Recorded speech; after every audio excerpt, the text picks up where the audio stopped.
Picture this. Europe, but not the one we know today. Gone are the familiar countries, and in their place, a patchwork of kingdoms and tribes. Yeah, you gotta rewind the clock over 1,000 years. We're talking way back, long before France or Germany as we know them, even before those ideas were really. Right, just echoes of the Roman Empire fading in the distance. Exactly. From that chaos, one king rose with a vision, a dream to forge an empire, to unite a continent not through diplomacy, but through the power of a sword. And the cross, right. I mean, we're talking about Charlemagne, arguably the most powerful ruler in Europe after the fall of Rome. And he wasn't just about conquest. He was driven by faith, this deep conviction to spread Christianity. Oh, absolutely. He truly believed he was on a divine mission. He inherited, let's not forget, a pretty impressive military machine built by his dad, his grandfather.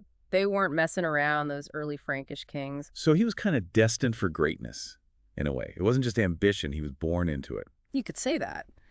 But ambition, oh, he had plenty of it. And he combined it with this fervor, this zeal to spread the word of God, which, let's be honest, led to some pretty brutal campaigns. Well, yeah, you can't talk about Charlemagne without mentioning the Saxon Wars. I mean, decades of conflict, fierce resistance from the Saxons who clung to their pagan beliefs. The Saxons were a tough nut to crack, that's for sure. No centralized leadership, these scattered tribes, deeply rooted in their traditions. Imagine trying to force them to convert. It was a recipe for... Bloodshed. And lots of it. Yeah. I read that Charlemagne used some pretty harsh tactics, forced baptisms, even destroying their harvest to break their will. It makes you question the methods, even if you understand his motives. No doubt about it. Those tactics were brutal, sparked debates even back then, even among his own advisors. There was this fascinating figure, Alcuin, a scholar, brilliant guy, who Charlemagne brought in as a trusted advisor. I've heard of Alcuin. Wasn't he a big proponent of education? Kind of ironic, considering the violence Charlemagne was unleashing. Exactly. Alcuin believed in spreading Christianity, no question, but he was more about persuasion, education, winning hearts and minds, not just conquering bodies. He questioned the long-term effectiveness of Charlemagne's brutality. So you have this king, this warrior, known for his military might, but he surrounds himself with scholars. Was Charlemagne swayed by Alcuin's arguments? I mean, he didn't exactly back down from those forced conversions, did he? He didn't abandon the idea, no, Hmm. but he did listen to Alcuin, and that's telling. He eased up on the forced baptisms, realized it wasn't enough to dunk people in water. You had to actually teach them, cultivate understanding. And that meant making sure the clergy, the folks out there spreading the faith, actually knew what they were talking about. Hold on, so he's waging these massive wars to convert people, but the very people teaching Christianity maybe weren't so knowledgeable themselves. Oh, It's pretty ironic. it is, isn't it? Highlights the challenge of running an empire back then. It wasn't enough to just conquer. You had to have the infrastructure, the education system. Charlemagne saw that, and it led him down a path that would have a huge impact on European history. You're talking about the Carolingian Renaissance, right? This period of cultural and intellectual revival that flourished under his rule. Precisely. Monasteries became key, not just as religious centers, but as hubs of learning, copying manuscripts, preserving knowledge, even innovating in ways we still benefit from today. Okay, now you've got to tell me more about that. I'm picturing monks huddled in scriptoriums inventing the printing press or something. Not quite the printing press, but under Alcuin's guidance, they did make huge strides. They introduced spaces between words, capital letters for new sentences, and even, yes, you guessed it, the question mark. All these things we take for granted today. Wow, that blows my mind. So next time I use a question mark, I'll tip my hat to those medieval monks. But let's get back to Charlemagne. This wasn't just a king content with ruling a kingdom. He had his eyes on something much grander. Ah, yes. He wanted to be emperor, revive the glory of Rome, but with a distinctly Christian flavor. And that ambition, well, it led to a moment that would change the course of history. Becoming emperor, it wasn't just about power for Charlemagne. I mean, not in the traditional sense. It was more about legitimacy, about tapping into this idea of a united Christendom, harking back to Rome, but infused with, well, with Christian values. Okay, but how do you just become emperor? Did he just declare himself emperor? Was he trying to literally recreate the Roman Empire? That seems a bit... Well, it's not like the Roman Empire had completely vanished. You know, the Eastern Roman Empire, with its capital in Constantinople, was still a major force. But Charlemagne, his focus was on the West, where the Pope down in Rome was facing some serious pressure. You talk about the Lombards, right? The guys Charlemagne had been battling for years. Precisely. The popes had been leaning on the Frankish kings for protection for decades. But with Charlemagne's victories, well, they saw an opportunity. And this led to one of those moments that you can't make this stuff up. It's Christmas Day, 800 AD.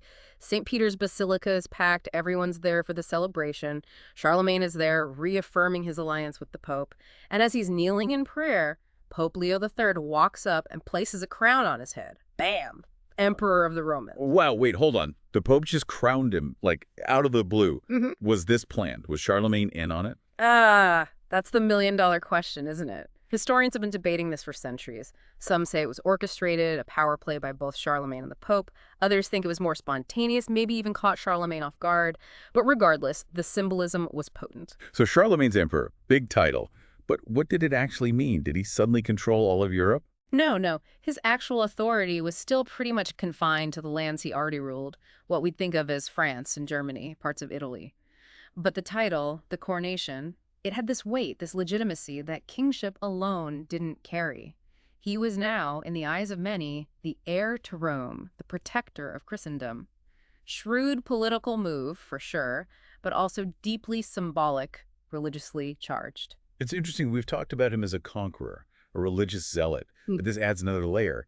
He's a politician playing the game, using symbolism and religion to consolidate his power. Absolutely. But it wasn't just about raw power. Charlemagne, remember, was influenced by those around him. He valued education, the preservation of knowledge. Think back to the Carolingian Renaissance. Standardizing Latin, all those efforts to promote literacy, that had a lasting impact. So it wasn't just about conquering, it was about shaping culture. It's fascinating how even something as seemingly basic as punctuation, like we talked about, played a role in that. But what about the man himself? I mean, behind all the empire building, what do we know about Charlemagne the person? Well, that's where things get a bit, shall we say, more complicated. Remember those nephews of his that kind of disappeared during the Lombard campaign? Yeah, those guys. What do you mean? It's never been definitively proven, but many historians suspect that Charlemagne had them, shall we say, removed from the picture. He could be ruthless, especially when it came to securing his power, even within his own family. Wow. Chilling reminder that power, well, it often comes at a price. What about his family, his wives, children? Did he have any kind of personal life amidst all this ambition? He certainly had a complicated personal life, multiple wives and concubines, at least 18 children by some accounts.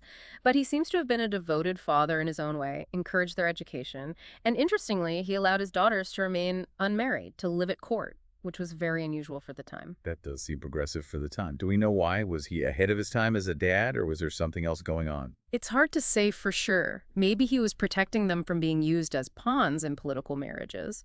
Or maybe he genuinely enjoyed their company, valued their intelligence. Whatever the reason, it hints at a more nuanced side to his character. It's amazing we've seen Charlemagne the Conqueror, the devout Christian, the shrewd politician, and now a glimpse of, well, maybe a softer side.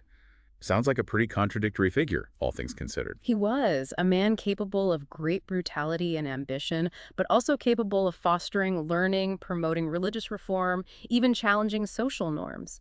He was very much a product of his time, but he also shaped that time in profound ways. His story makes you think about leadership, legacy, the complexities of it all. But with all this talk of empires and conquests, what happened to Charlemagne's grand vision in the end? I mean, did it all fall apart after he was gone? That's a question that really gets to the heart of empires, their rise and fall, what makes them tick, and often what makes them crumble. Well, Charlemagne's empire, it's a classic case of what goes up must come down.